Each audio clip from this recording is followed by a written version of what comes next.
आसानी दीन के अंदर, सहूलत का एक मंजर दिखाऊं कि एक सहाबी अल्लाह के नबी के पास आए और आकर कहने लगे, अल्लाह के नबी मैं तो बर्बाद हो गया। अल्लाह के नबी ने कहा क्या हुआ? कभी बता नहीं सकता हूँ। कहा बता नहीं सकता हो तो रास्ता कैसे निकलेगा तेरे लिए? कहा अल्लाह के नबी शर्म आती है, कैसे बताऊँ?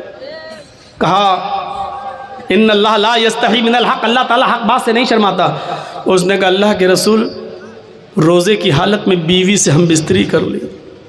रमज़ान का रोज़ा था, रोज़ा फ़र्ज़ रोज़ा मैं रखा हुआ था और रोज़े की हालत में बीवी से हम बिस्तरी कर ली। अल्लाह के नबी ने कहा ओफ, तो चलिए हो गई गलती, कोई बात नहीं, कफ़ारा अदा कर दो। कफ़ारा मतलब प्रायश्चित, कफ़ारा अदा कर दो, उसका दंड है, इस्लाम ने बताया है, वो पूरा कर लो। कहने लगा नहीं मालूम क्या है। अल्लाह के नबी ने कहा एक गुलाम आज़ाद कर दो। एक गुलाम, उस ज़माने में आदमी औरतें बेचे जाते थे, ख़रीदे जाते थे। अल्लाह के नबी ने कहा एक गुलाम आज़ाद कर दो। कहता गुलाम कहाँ?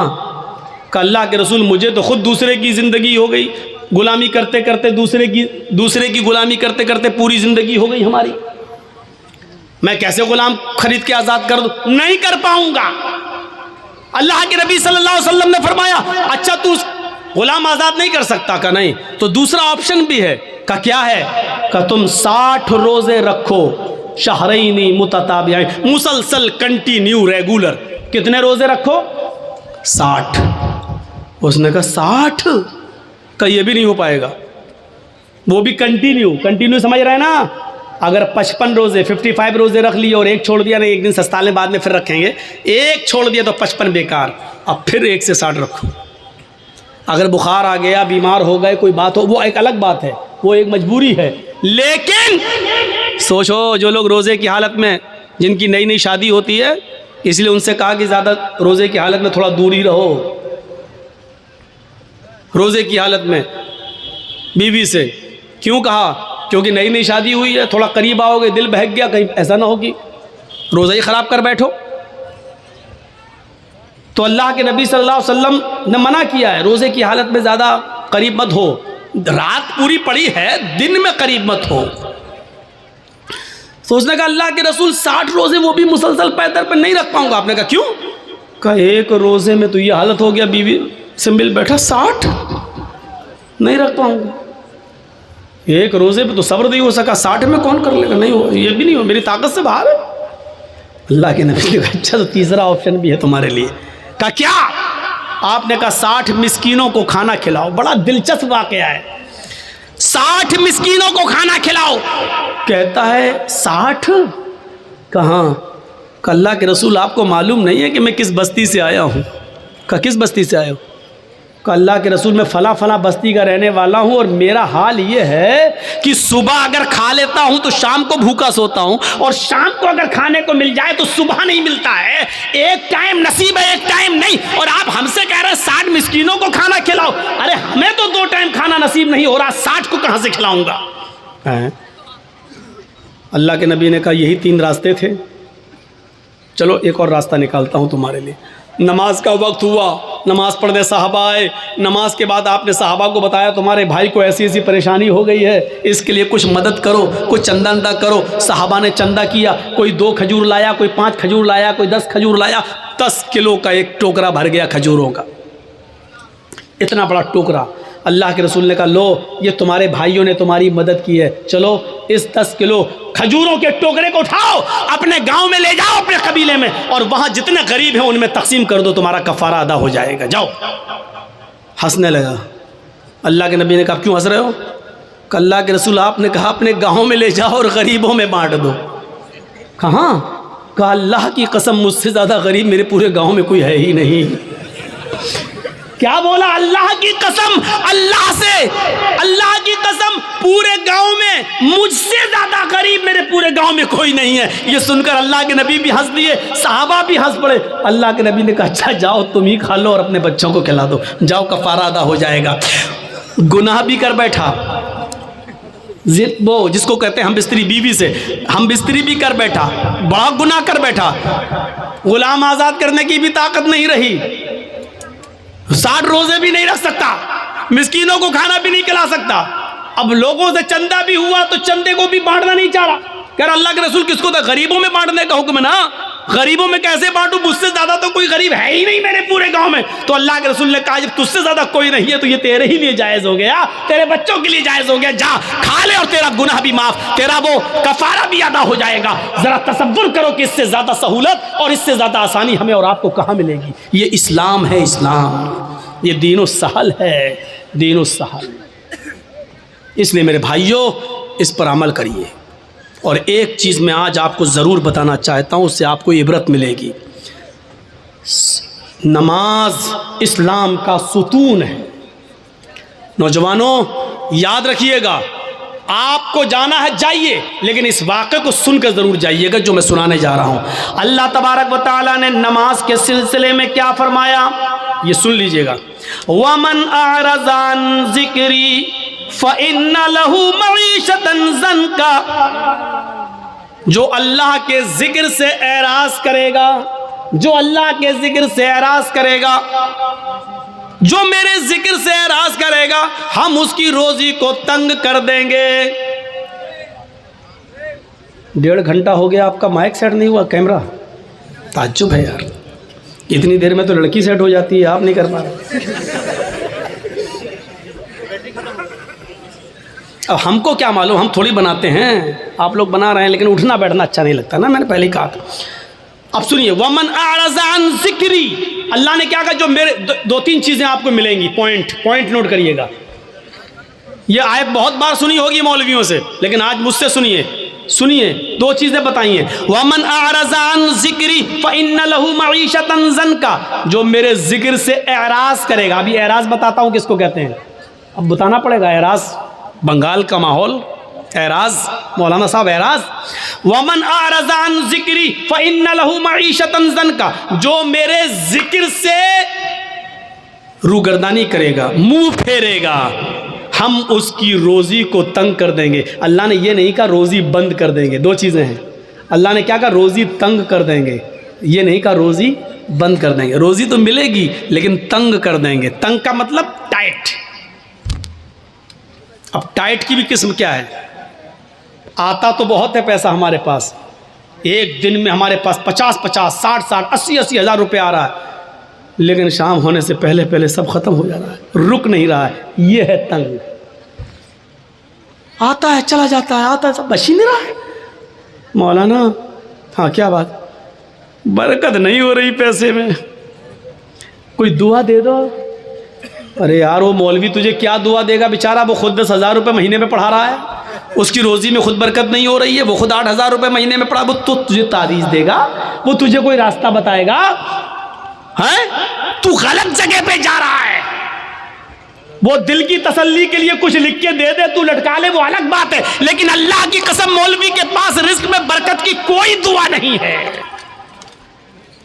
हम तो करे टूट जाता तो अच्छा होता। मौलवी के पास कोई दुआ नहीं है। अल्लाह ने साफ कह दिया, अगर रोजी में बरकत चाहते हो तो ये तरीका अपनाओ। वमन अअरज़ अन ज़िक्री फ़इन्ना लहू मईशतन ज़न्का, जो मेरे जिक्र से एराज़ करेगा। यहाँ जिक्र से मुराद नमाज है, जिक्र से मुराद नमाज है। देखिए अल्लाह ने कुरान में दूसरी जगह कहा फ़इज़ा नूदिया लिस्सलाति मिन यौमिल जुमअति फ़सअू इला ज़िक्रिल्लाह या अय्युहल्लज़ीना आमनू इज़ा नूदिया लिस्सलात, ईमान वालो जब तुम्हें जुमे की नमाज के लिए बुलाया जाए, इज़ा नूदिया लिस्सलात, जब तुम्हें नमाज जुमा के लिए आवाज़ दी जाए, यानी अजान हो, फसअू इला ज़िक्रिल्लाह, तो तुम दौड़ पड़ो कहाँ, अल्लाह के जिक्र की तरफ, यानी नमाज के लिए। जिक्र से मुराद क्या है, नमाज। यहाँ जिक्र अल्लाह ने किसको कहा, नमाज को।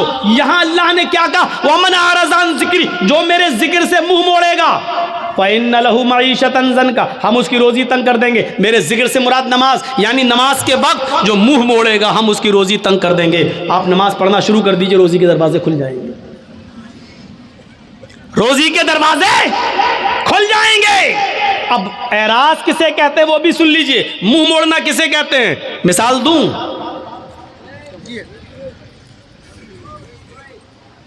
हमारे नोट भीग गए, हमारे पास 2-2 हज़ार के नोट की एक गड्डी है और रखी हुई है घर के आंगन में, खुला हुआ है, और बारिश हो रही है, हम कैरम बोर्ड खेल रहे हैं। लोगों ने कहा अरे बारिश हो गई है, वो देखो वो देखो वो देखो, नोट भीग रहे हैं।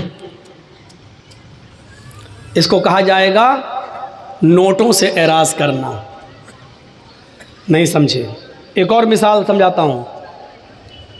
बच्चा रो रहा है, भूखा है, बच्चा रो रहा है, भूखा है, उसको मां के दूध की जरूरत है, और उस बच्चे की मां टीवी का सीरियल देख रही है।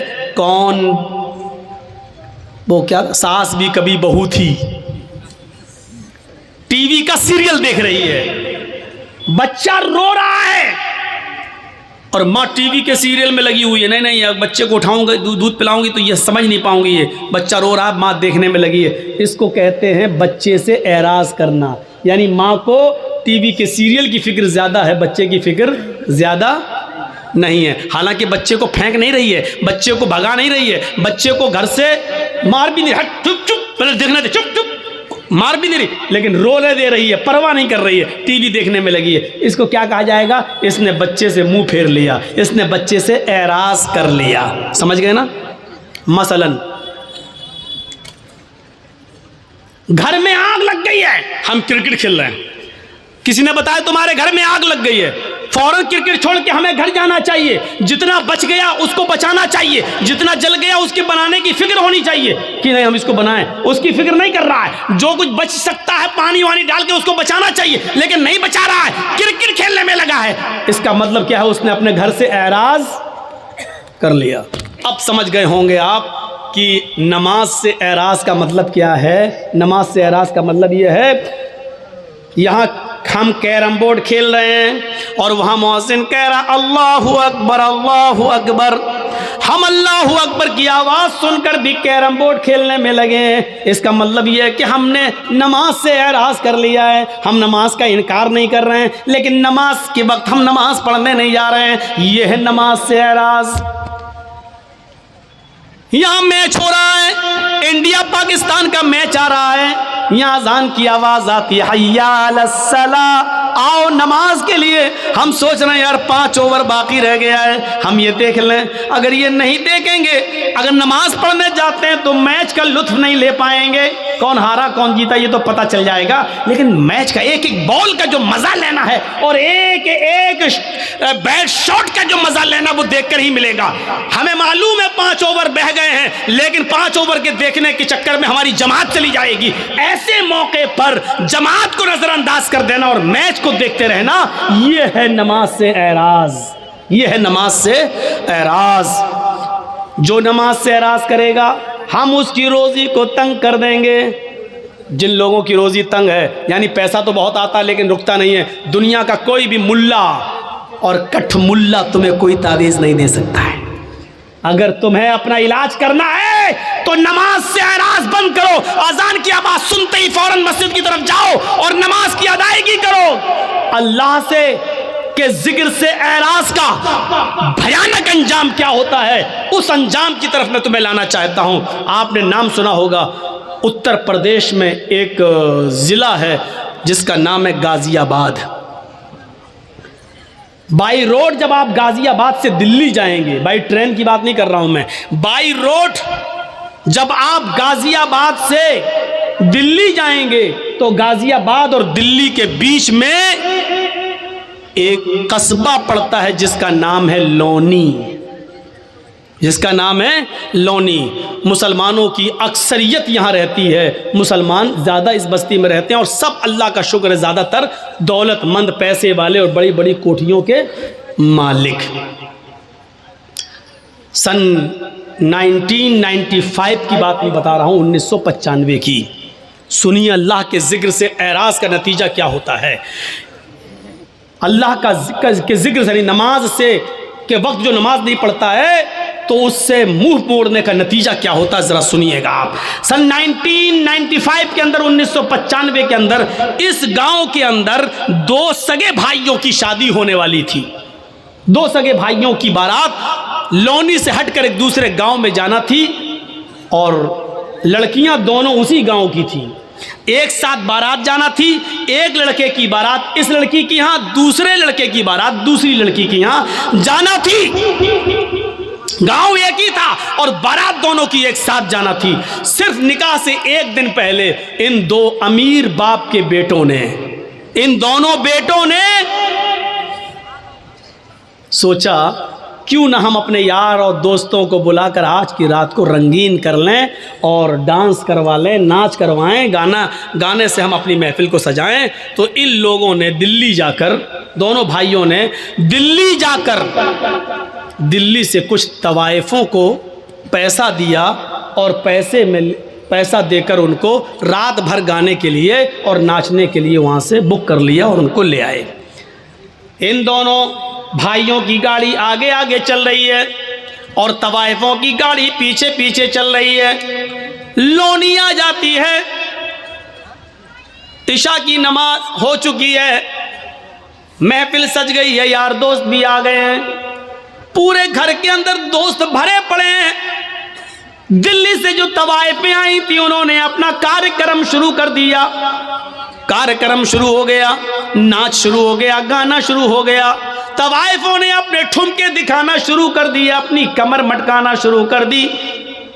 गाने में एक से एक बेशरम और बेहया गाने गाने लगे।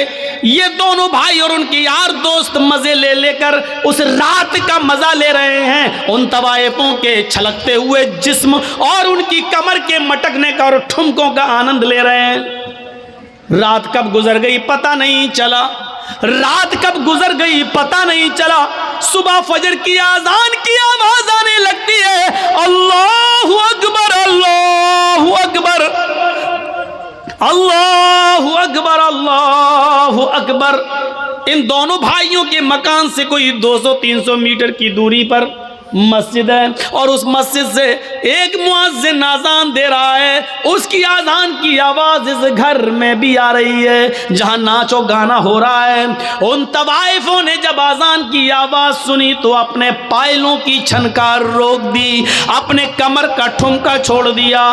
वो थोड़ी देर के लिए आजान को सुनती हैं और खामोश हो जाती हैं। इन दोनों भाइयों ने देखा कि इन तवाइफों ने नाचना छोड़ दिया, इन्होंने गाना छोड़ दिया, ये सीधी खड़ी हो गई हैं। इन तवाइफों के खड़े हो जाने से और खामोश हो जाने से उन दोनों भाइयों को बहुत गुस्सा आया। दोनों भाइयों ने उन तवाइफों से कहा, क्या हुआ, रुक कैसे गई हो? ये ठुमके दिखाना, नाचना और गाना तुमने बंद कैसे कर दिया? उन तवाइफों ने कहा, साहब ये अजान की आवाज़ आ रही है, अजान की आवाज़ आ रही है, अजान के एहतराम की वजह से मैं रुक गई हूँ। उन तवाइफों, उन भाइयों ने कहा, क्यों रुकी हो, नहीं नाच गाना शुरू करो। इन तवाइफों ने कहा, देखिए साहब, हम भले ही गुनाहगार हैं, हम भले ही मजबूरी में अपने जिस्म की नुमाइश करते हैं और नाचते हैं और गाते हैं, लेकिन इसका ये मतलब नहीं है कि आजान की आवाज़ का भी हम एहतराम न करें। इतना तो हम मानते हैं, इतना तो डर हमें भी है। साहब थोड़ी देर की तो बात है, आजान हो जाने दीजिए, उसके बाद हम नाचना और गाना शुरू कर देंगे। इन दोनों भाइयों ने जो जवाब दिया वो सुनिए। इन दोनों भाइयों ने जो जवाब दिया वो जवाब ये था, अजान तो दिन भर में 5 मरतबा होती है, वो तो होती है, वो तो फिर हो जाएगी, लेकिन तुम तो बार बार नहीं आती हो, तुम तो आज आई हो, कल थोड़ी आओगी। मुअज्जिन अपना काम कर रहा, उसको करने दो, तुम अपना काम शुरू करो, चलो नाचो। और इन तवाइफों ने ये सोच कर कि मेरे पूरी रात की मजदूरी कहीं ये न मार ले, पैसा न दे, इसलिए उन्होंने अपने कमर को फिर मटकाना शुरू कर दिया, फिर ठुमके लगाना शुरू कर दिया और नाचना फिर शुरू कर दिया। और ये नाच गाना सुबह 7 बजे तक चला। दिन में 2 बजे बारात जाना थी, शाम को 7 बजे निकाह होना था, 9 बजे वहां से इन दोनों औरतों की, दोनों बीवियों की रुखसती होकर इन दोनों भाइयों के घर आना थी। कार्ड सबको बढ़ चुके थे, सुबह 7 बज चुके हैं। इन तवाइफों ने कहा देखो मैं अकेले नहीं जाऊंगी, तुम लोग मुझे लेकर आए हो, मुझे दिल्ली पहुंचाओ भी, क्योंकि रास्ते में हम तवाइफों को लूटने वाले लोग बहुत मिलते हैं, हमारे जिस्मों के साथ गलत सलूक करते हैं, इसलिए तुम लोग हमें छोड़ के भी आओ। उन दोनों भाइयों ने कहा चलो, हम लेकर आए थे तो छोड़ने जाने में क्या अर्ज है। इन दोनों भाइयों ने अपनी गाड़ी उठाई, तवाइफों की गाड़ी भी चलने लगी। अब तवाइफों की गाड़ी आगे आगे चल रही है और इन दोनों भाइयों की गाड़ी पीछे पीछे चल रही है, ताकि इन तवाइफों को आगे से अगर पीछे कर दें तो हम तो आगे निकल जाएं और पीछे से इनका अपहरण हो जाए, है नहीं। तो इन तवाइफों से कहा तुम आगे आगे चलो। तवाइफों की गाड़ी आगे आगे चल रही है और इन दोनों भाइयों की गाड़ी पीछे पीछे चल रही है। सर्दियों के दिन है, कोहरा बहुत पड़ रहा है, सामने से ट्रक आ रहा है। सामने से ट्रक आने की वजह से तवाइफों के ड्राइवर ने थोड़ा सा क्रॉस किया और गाड़ी को निकाल लिया, लेकिन इन दोनों भाइयों के ड्राइवर ने शराब पी रखी थी। रात भर शराब का जाम पीता रहा और नाचो गाना देखता रहा, ये सही से क्रॉस नहीं कर पाया और आने वाले ट्रक ने इतनी जोर से धक्का मारा इन दोनों भाइयों की गाड़ी में कि गाड़ी जंपिंग करते हुए 25-30 फीट दूर जाके गिरती है और बिल्कुल ध्वस्त हो जाती है, बिल्कुल खत्म हो जाती है। जब इन दोनों भाइयों की लाशों को निकाला गया तो अल्लाह की कसम पहचान में नहीं आ रहा था कि बड़े भाई की लाश कौन सी है और छोटे भाई की लाश कौन सी है। ड्राइवर भी मरा और इन दोनों भाइयों की लाशें वहीं पर बिखर गईं। कपड़ों से कुछ आज़ा की पहचान होती है। पोस्टमार्टम के बाद इनकी लाश घर आती है। बाप के ऊपर जवान बच्चों की मौत कितना बड़ा हादसा होती है, ये तो वही जानते हैं कि जिनके जवान बच्चे जिनसे छीन लिए जाएं। हम और आप उसका अंदाज़ा नहीं कर सकते हैं। मेरे भाइयों, अब लाश कहीं बदबू न देने लगे, इसलिए हुक्म होता है कि ईशा की नमाज के बाद इनको दफनाया जाएगा, इनकी मिट्टी होगी, लाश कहीं बदबू न देने लगे। सोचिए जरा, थोड़ी देर के अंदर कितना मंजर बदल गया है। अभी थोड़ी देर के बाद आज ही के दिन इनको नहला धुलाकर नए कपड़े पहनाकर, मेरे भाइयों, इनको बारात लेकर लड़कियों के गांव में जाना था, लेकिन अब थोड़ी देर के बाद नहला धुलाकर इनको लड़कियों के गांव में नहीं बल्कि कब्रिस्तान ले जाया जाएगा। थोड़ी देर में कितनी चीजें बदल गई हैं। आए शराब पीने वालों, आए जुआ खेलने वालों, क्रिकेट बोर्ड में मस्त रहने वालों, क्रिकेट में खेल खेल कर अपनी जवानी बर्बाद करने वालों, लहू और लैब में पढ़ने वालों, 12-12 और 1-1, 2-2 बजे तक यूट्यूब पर गंदी गंदी चीजें देखने वालों, मूवी देखने वालों, जरा सोचो तो सही, इन नौजवानों की हैसियत कैसी बदलती है। अभी इनको बारात लेके जाना था लड़कियों के गांव में, लेकिन अब इन दोनों भाइयों का जनाजा जा रहा है। मेरे प्यारे साथियों, कब्रिस्तान की तरफ अभी ये लड़के साथ में 300 और 400 बाराती लड़की के गांव में जाना थे। 300 और 400 लोगों के साथ इन दोनों नौजवानों को लड़की के गांव में जाना था, लेकिन अब ये 300 और 400 लोग लड़की के गांव में के बजाय अब जनाजे में जा रहे हैं। हैसियत देखो। अभी इन दोनों लड़कों को ससुराल से आए हुए कपड़े पहनना थे, नए कपड़े पहनकर बारात में जाना था, लेकिन अब इन दोनों लड़कों के जिस्मों पर ससुराल से कपड़े नहीं बल्कि सफेद रंग का कफन पहनाकर इनको कब्रिस्तान की तरफ ले जाया जा रहा है। मेरे भाइयों, हैसियत बदल गई। ये नमाज के वक्त इन लोगों ने तवाइफों के नाच को मुंह चला के कहा नाचो नाचो। मौज़िन तो 5 टाइम अजान देता है, तुम तो रोज रोज थोड़ी आती हो। अब सुनो, अजान के टाइम पर क्रिकेट खेलने वालों, तुम भी अपने अमल से ये जाहिर कर रहे हो, अजान तो 5 बार होती है, क्रिकेट रोज रोज थोड़ी होता है। आए कैरम बोर्ड खेलने वालों और मैच देखने वालों, तुम भी अपने अमल से ये साबित कर रहे हो कि अजान तो 5 बार होती है, मैच बार बार थोड़ी होता, आज देख लेता हूं फिर थोड़ी मिलेगा।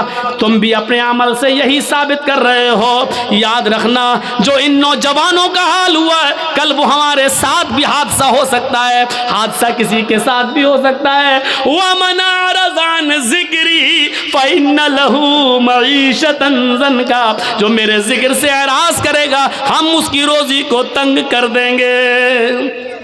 हम उससे रोजी को तंग, ये नहीं कहा बंद कर देंगे, हम उसकी रोजी को तंग कर देंगे। ये हमारे पास जो आज रोजी तंग हो चुकी है मेरे प्यारे साथियों, उसकी वजह यह है कि आज हम नमाज से दूर हो चुके हैं। ये इस्लाम की बुनियाद है, इसको पकड़े रहो। फिर सुनो, या अय्युहल्लज़ीना आमनू उदखुलू फिस्सिल्मि काफ़ा, ईमान वालो तुम इस्लाम के अंदर पूरे के पूरे दाखिल हो जाओ। हमें इस्लाम के अंदर पूरा का पूरा दाखिल होना है, आधा अधूरा नहीं, पूरा का पूरा दाखिल होने का मतलब समझते हैं? मैंने कहीं मिसाल दी थी, आपको भी दे दूं। पूरा का पूरा इस्लाम, ये एक खंबा है, ये जो लगा है जिस पर लाइट लगी है, ये खंबा है। मान लो ये बिजली का पोल है, बिजली का पोल है, और इसके बगल में आम का एक दरख्त है, आम का दरख्त।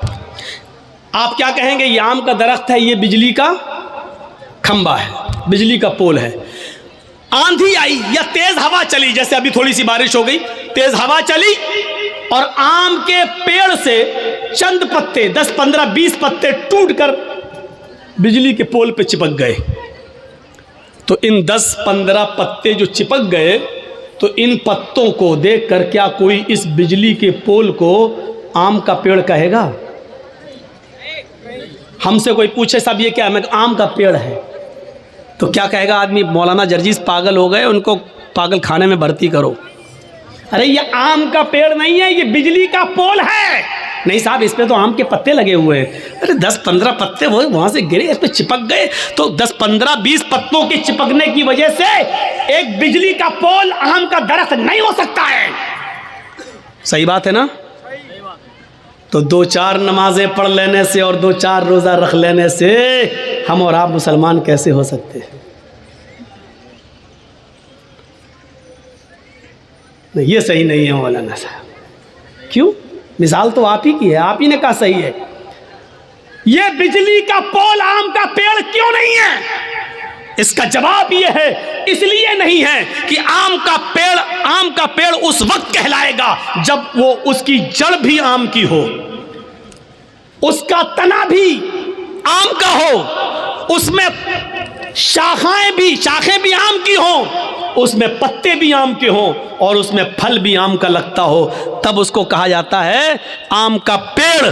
तो सुन लो मुसलमान, आपको तब कहा जाएगा जब आपकी जड़ इस्लामी हो, आपका उठना, आपका बैठना, आपका लेटना, आपका सोना, आपका जागना, आपका खाना, आपका पीना, आपकी इबादत, आपकी नमाज, आपके रोजे, आपके हज, आपकी ज़कातें, ये सब जब तक अपने जड़ से इस्लामी